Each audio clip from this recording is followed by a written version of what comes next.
Research and development her industries की जान होती है और अगर हम फार्मा की बात करते हैं तो हमें बहुत सी फार्मा इंडस्ट्रीज़ मिलती हैं जहाँ पर आर&डी का डिपार्टमेंट ही मौजूद नहीं है।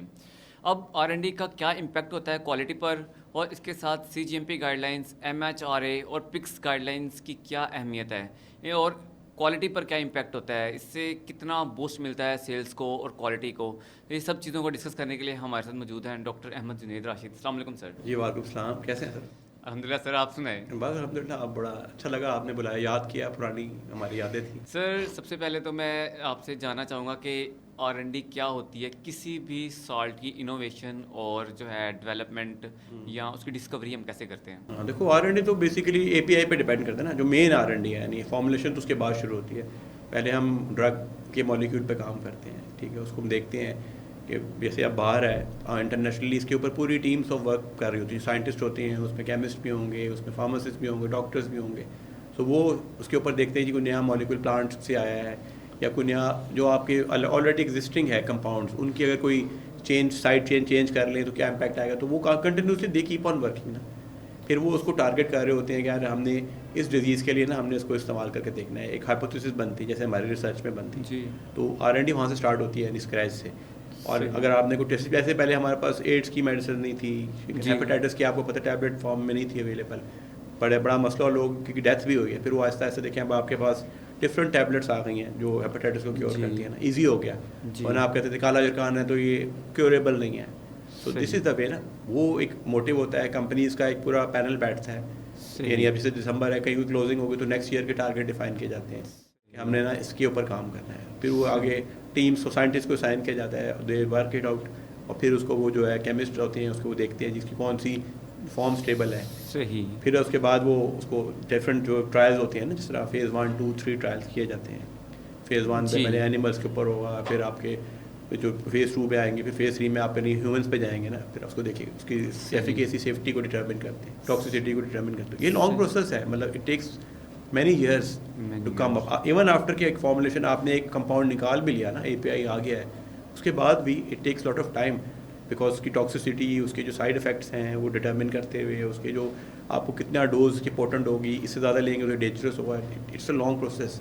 सही। तो अब तो उसमें सॉफ्टवेयर के मॉडल्स आ गए हुए हैं, उसमें भी आप मिमिक करते हैं अपने जो रिसर्च को और उससे देखते हैं। एआई की बहुत ज़्यादा लोग हेल्प लेते हैं।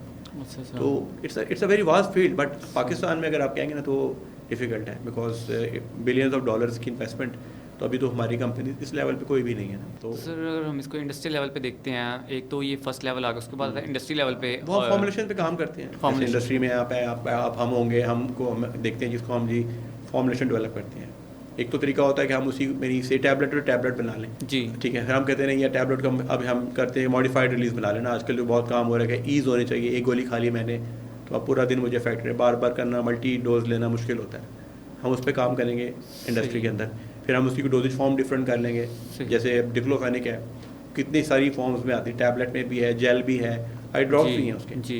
तो फिर हम इंडस्ट्री में उसको देखते हैं कि इसको डिफरेंट फॉर्मुलेशंस को डेवलप किया जाए। सर ये तो आपने बड़ा अच्छा बताया, लेकिन सर इंडस्ट्री लेवल पर करते कैसे हैं? वो तो बड़े आप पहले तो हम लैब स्केल पे जाते हैं ना जी। यानी वो तो आप एग्जिबिट की तो बात, पहले हम लैब स्केल ट्रायल परफॉर्म करते हैं। पहले हम डाटा लेते हैं, सबसे पहले हम डाटा की स्टडी करेंगे, लिटरेचर रिव्यू से कहते हैं। रिसर्च पेपर कोई आपके पास है, प्लस कोई बनी हुई फॉर्मुलेशन है किसी कंट्री में बनी हुई है, उसकी आप वो आइडिया बेस लेते हैं। ये मेरे ये एक्सीपिएंट है और ये मेरा एक्टिव है ना, और मेरा पंच साइज ऑलमोस्ट ये लिया जाएगा। टैबलेट है तो इतना पंच होगा उसका ना।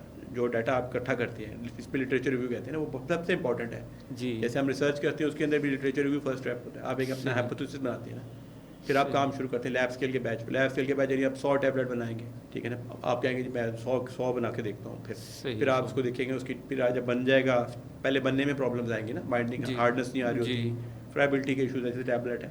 फिर आप उसको करके फिर आप टेस्टिंग पे जाते हैं। टेस्टिंग में देखते हैं जहाँ डी सही नहीं आ रहा है इसका, डिसइंटीग्रेशन टाइम आपका से 15 मिनट है वो ज़्यादा आ रहा है, अच्छा रेजोल्यूशन भी सही नहीं आ रहा। फिर आप उसको फर्दर मॉडिफाई करेंगे, एक्सीपिएंट्स लेंगे, चेंज करेंगे, जो बाइंडर है उनको चेंज ओवर किया जाएगा।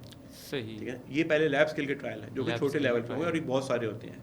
मतलब से अराउंड कई दफ़ा होता है कि आप 5-6 में भी पहुंच जाते हैं एंड रिजल्ट के ऊपर, कई दफ़ा 20-25 लग जाते हैं। तो कितना टाइम ड्यूरेशन इसको लग सकता है? It takes months, depend upon यानी आपको मॉलिक्यूल कौन सा है, कितना ट्रिकी है। और आपके जो आपके पास अवेलेबल सोर्सेज हैं वो किस तरह के हैं आपके पास। But it's a long process. आप बनाते हैं और आप पहले कह रहे हो पहले फिजिकल पैरामीटर ही नहीं आ रहे होते किसी चीज़ के भी। अगर सोल्यूशन है तो उसके बाद चले विस्कोसिटी सेट नहीं हो रही, पीएच मेंटेन नहीं हो रही, सस्पेंशन है तो फेज इन्वर्जन हो रही है, आप बनाते हैं अगले दिन वो फिर अलग हो जाता है। तो ऐसी चीज़ों को चैलेंजेस आएंगे, या आपने लैब स्केल में कवर करने होते हैं। तो पाकिस्तान में जहाँ पर सर R&D बहुत कम है, सब इंडस्ट्रीज ही करती हैं, तो वो तो बगैर QCM के साथ या प्रोडक्शन वाले मिलके ही कुछ बैचेस लगा लेते हैं। और फिर बाद में ये ऑब्जर्वेशन भी देखा गया कि वही बैचेस रीप्रोसेसिंग और रीवर्किंग में जाते हैं। सेम बैच चाहे वो 50वां बैच बन रहा है, 10 बैच बन रहे हैं, दोबारा उनका टेस्ट वगैरह डिसोल्यूशन फेल हो रहा है, DT फेल हो रहा है, एंड दोबारा हम उसके अंदर जो है वो एक्सिपिएंट्स से फिर हम उसको चलाने की कोशिश कर रहे हैं। आपका टेक ट्रांसफ़र कहते हैं ना, जब आप R&D में अगर बैच बन गया है, लैब स्केल में हैंडल करना आसान है, 1 kg या 1000 tablet, it's so easy to manage. हाथों से बनाना है ना, बड़ा इजी बन जाएगा। जब आप उसे करते हैं ना, जब उसको एक्सप्लोरेट करते हैं, आप जाते हैं कि जब मैं अब मशीन्स का यूज़ करूँगा, वहाँ पे आती है प्रॉब्लम जी। अब सबसे बड़ा गैप है वो टेक ट्रांसफ़र है, जो technology transfer from R&D to commercial batch. यानी अगर R&D आप बैच बनाया है, किसी ने भी बनाया है व्हाटसोएवर, वो कोई इसमें, लेकिन जब आप टेक ट्रांसफ़र पे जाएंगे, R&D को जब आप उसको बढ़ाएंगे तो आप उसको कैलकुलेट कभी नहीं करते कि मेरा इम्पैक्ट क्या आएगा। से मैं आपको बताता हूँ, पानी, वाटर यूज़ होता है, बाइंडर, पानी के हम पेस्ट बनाते हैं, वाटर हम करते हैं के साथ जी, कोई भी वाटर हम कहेंगे जी, ये तो जो आप ट्रायल है वो आपका बना है से 500 ml पानी लगा ना ट्रायल में आपके, अब आप 500 ml को ले जाएंगे लाख बैच के ऊपर ना, यानी 1000 के लिए 500 था, उसको उतना ले लेते हैं। अब आप उसमें ये नहीं देखते कि जब आप मैकेनिकल मिक्सर इस्तेमाल करते हैं ना, तो उसकी फोर्स और हाथों की फोर्स में बड़ा फ़र्क होता है जी। वो आपका जितना पानी डालेंगे तो बैच आपका ख़राब होगा, आटा बन जाएगा जी। इस चीज़ को हम फोकस नहीं कर रहे होते कि हम जब उसको इक्विपमेंट्स पे ट्रांसफ़र करेंगे ना, तो उसकी प्रोबेबिलिटी क्या होगी। यानी वो आपका जो कैलकुलेशन है वो लैब्स जब हाथों से बना के जब आगे जाती हैं बिल्कुल डिफरेंट होती है। मेरा अपना एक्सपीरियंस है, फेलियर्स ऐसे होते हैं, हम देख ही नहीं रहे होते कि हम क्या कर रहे हैं, हम सीधे ले जाते हैं, BMR में ऐड कर देते हैं ना क्वांटिटी जी, फिर होता है फेलियर। अब जब फेलियर होता है अब आपके पर गले पड़ जाता है बैच, यार अब ये तो मुसीबत है, कैसे करें, फिर आप जाते हैं प्रोसेस फ्री वर्क के ऊपर। तो इस चीज़ को हम एक्सपीरियंस बेस के ऊपर होता है ये बेसिक डिसीजन, और हमने भी सीखा इतना टाइम गुजार के कि क्या चीज़ होगी ना और किसको हमने कैसे करना है। तो वो अप्रोच नहीं है जी, इसकी वजह से आप रीवर्क और रीप्रोसेस कह रहे हैं और बैच का फेलियर ये होता है। बहुत सी कंपनीज ने सफ़र किया है because they are unable to launch. कई दफ़ा आप लॉन्च नहीं कर सकते, जो एथिकल कंपनीज होंगी वो लॉन्च नहीं कर पाएंगी जी, आपने अपनी सेल्स टीम को रेडी किया होता है। सर इवन दैट जो रेगुलर बैचेस चल रहे होते हैं उनमें बार बार इवन दैट वो बैच, मैंने तो यहाँ तक भी ऑब्जर्वेशन रहा है कि 20 दफ़ा बैच बन गया और वही प्रॉब्लम आ रहा है, स्टिकिंग आ रही है या उसके जो डिफेक्ट्स आ रहे हैं कंप्रेशन पे, और फिर दोबारा जो है वो हम उसको देखो और फिर BMR पे इशूज़ आ रहे हैं। बेसिकली आप प्रोसेस वैलिडेट नहीं करते। सबसे बड़ी इंपॉर्टेंट जो स्टेप है ना हमारे, हम प्रोसेस वैलिडेशन परफॉर्म नहीं करते।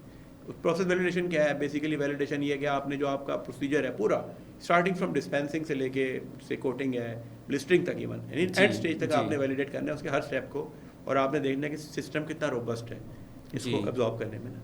हम वो करते नहीं हैं, हम बैच बनाते हैं, मार्केट कर देते हैं, टाइम नहीं होता ना, शॉर्ट पड़ा होता है, हम देखते नहीं है। हम जो R&D है वो ऑलरेडी टाइम वेस्ट कर चुकी होती है क्योंकि एक्सपीरियंस लैक करता है।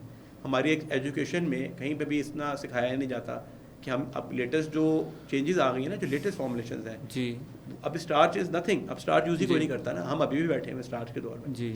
अब तो बड़े एक्टिव बाइंडर आ गए हैं जो कि हेल्प करते हैं जी।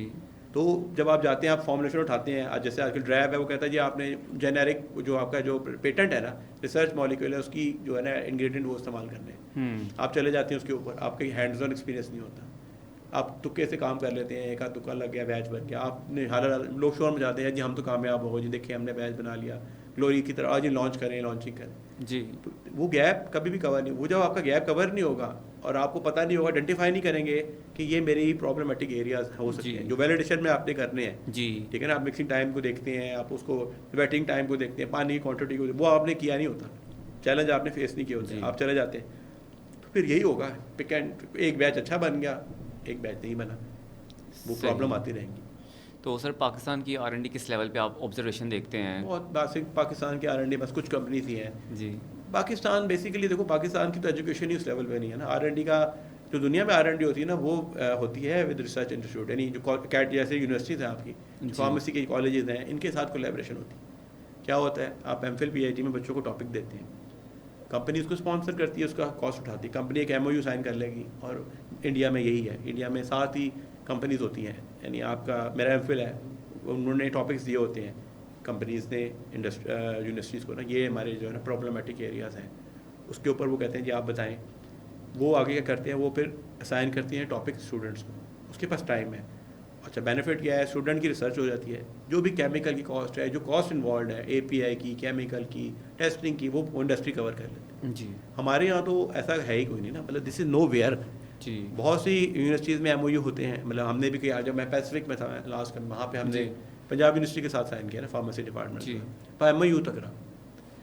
अभी यहाँ पे हम जब यहाँ बैठे, हमारी UCP यूनिवर्सिटी सेंट्रल पंजाब, उनके साथ MOU है रेमिंगटन का, लेकिन नेवर दे जस्ट इससे MOU ओनली ना, हम प्रैक्टिकलिटी में जाते ही नहीं। यूनिवर्सिटी की तरफ से सीरियसनेस नहीं है या यही है basically university, obviously seriousness university है। देखो बेनिफिट यूनिवर्सिटी को है ना, कि जो जी। बच्चे जलील होते हैं, पैसे नहीं होते, और टेस्टिंग की कॉस्ट बेयर करना, केमिकल्स को, मैं एक MPhil का बच्चा, और जो हमारे इलाके में से लोग, बड़ा मुश्किल है, फीस देना भी मुश्किल होता है, उसकी एक ज़िंदगी सही हो जाए ना, अगर वो इंस्ट्रूमेंट भी इंडस्ट्री के यूज़ कर ले, इक्विपमेंट भी इंडस्ट्री का कर ले, केमिकल भी उनके कर ले, उसकी सिर्फ मेहनत होगी, वो फोकस करेगा, कोई नया काम करेगा, कोई नई फॉर्मुलेशन ही बना लेगा।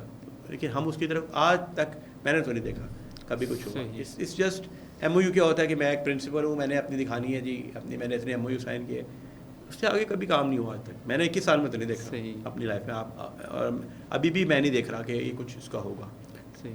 सर, हम देखते हैं मार्केट के अंदर आए दिन न्यू प्रोडक्ट लॉन्चिंग हो रही होती है, फलां कंपनी ने ये लॉन्च करा, तो लेकिन हम उनको देखते हैं तो सिर्फ कंपेटिटर्स ही होते हैं। जैसे कि विटामिन B12 में 6 महीने में हमने 100 मिलियन सेल कर दी, फिर इस तरह PPI से मार्केट भरी पड़ी है। विटामिन D 200 में है तो 60 रुपये में भी अवेलेबल है। तो why not research and development innovations की तरफ हम क्यों नहीं जा रहे हैं, या क्या सीन है? इंडस्ट्री कैसे करेगी ना, मतलब मैं आपको अब रिसर्च का माइंड, हम कहते हैं ना स्कॉलर्स कौन होते हैं, PhD स्टूडेंट्स, MPhil, इनको स्कॉलर्स कहते हैं जी। जिनका माइंड होता है फ्रेश, माइंड आ रहा होता है, पढ़ रहे होते हैं, आइडियाज़ ले रहे होते हैं, so they have to come forward. Industry कैसे कैसे अफोर्ड करती है सैलरीज देना लोगों को बिठा के?